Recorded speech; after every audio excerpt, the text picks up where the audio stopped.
This is iFIBER 1 News. Here are today's top stories. The Interstate 90 closure over Snoqualmie Pass was extended Wednesday due to avalanche danger and ongoing avalanche control work. Snow berms are abundant after one of the bigger winter storms in recent years. Yes, it may be tempting to traverse over the mounds to access an entrance or do a U-turn. A massive Public Lands Act that includes protections for Washington's rivers and forests easily passed the U.S. Senate on Tuesday and is headed for near certain passage in the House. After 3 postponements, the SKG Tournament will be postponed yet another day. From the iFIBER 1 newsroom, this is iFIBER 1 News, and it starts now. The Interstate 90 closure over Snoqualmie Pass was extended Wednesday due to avalanche danger and ongoing avalanche control work. Westbound I-90 over the pass was shut down for all of Wednesday, while State Department of Transportation officials say eastbound traffic was metered starting at 4 p.m. near North Bend. Traffic was released in groups of several hundred vehicles with reduced speeds and 15-minute intervals between each group. Snoqualmie Pass has been closed since before 5:30 p.m. on Monday. Close to 60 inches of new snow has fallen on the pass over the past 2 days. The National Weather Service has already issued a winter storm watch for Thursday, with an estimated 6 to 9 inches of new snow on the Cascades. This is Joe Utter for iFIBER 1 News. This segment is brought to you by Change doesn't have to be complicated. With a low-profile microwave hood combination that's ready to install right out of the box. It fits in the same space as your under-cabinet hood, so you can get your microwave off the countertop and make space for the routines worth keeping. The low-profile microwave hood combination, from the #1 selling appliance brand in the USA. Whirlpool Appliances, now available at more furniture in Ephrata. Snow berms are abundant after one of the bigger winter storms in recent years. Yes, it may be tempting to traverse over the mounds to access an entrance or do a U-turn, but doing so is against the law in some cases.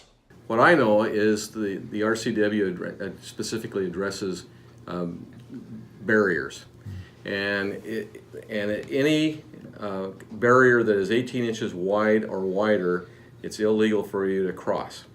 And so the berms fall into that category. And so you technically can be cited for crossing a barrier if you decide to cross a berm.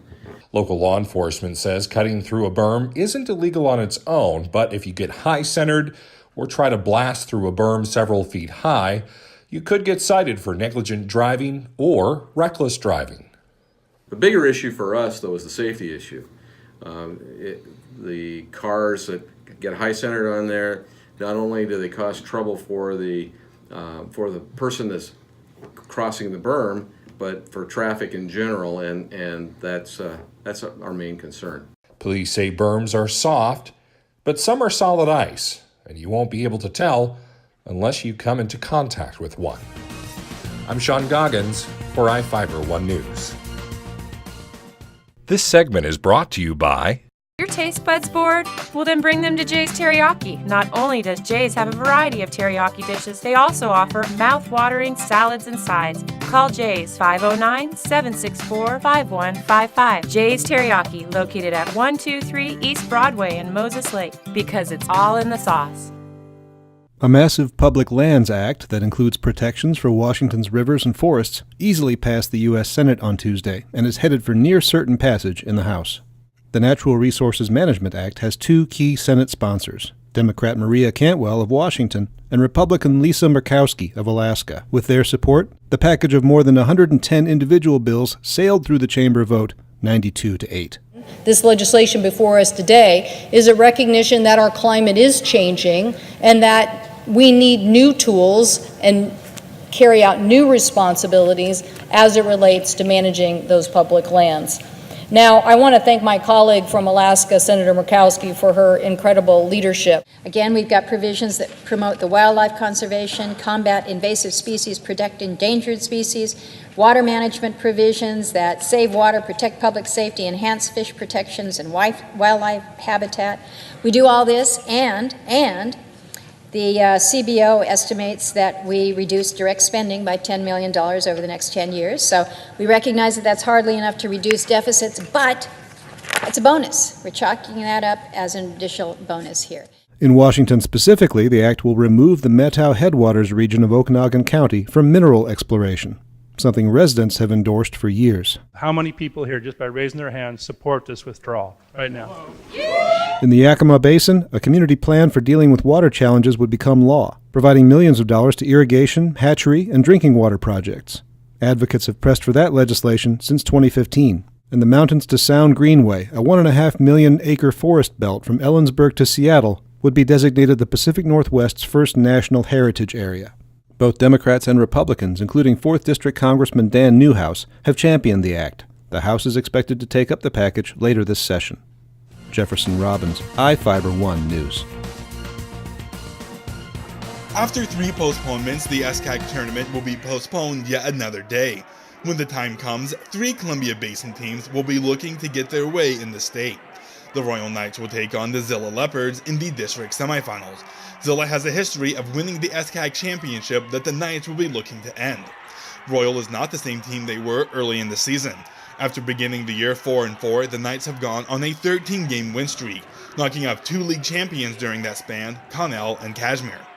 The Warden Cougars boys prepare for a familiar face, the Connell Eagles. Warden is coming in hot off of a huge upset over LaSalle to even be in the district semis. The Cougars have won 4 of their last 5 games and will be looking to continue their hot streak past the Eagles and in the state. Warden girls will play the Granger Spartans. The Cougars have proven to be one of the top teams in the state this year, currently sitting 7th in the state in RPI and holding an overall record of 20-1. Only Kashmir has scored more points than them in the 1A class. If any team loses, it's not game over. They'll be knocked to the other side of the bracket, where they'll have a second and final chance to make a state playoff berth. Nothing is certain, but the tournament is set to continue on Thursday. I'm Adam Chikoski for iFIBER 1 Sports. This is iFIBER 1 News. For more information on these stories and other news, visit us online at iFiber1.com or check us out on Facebook.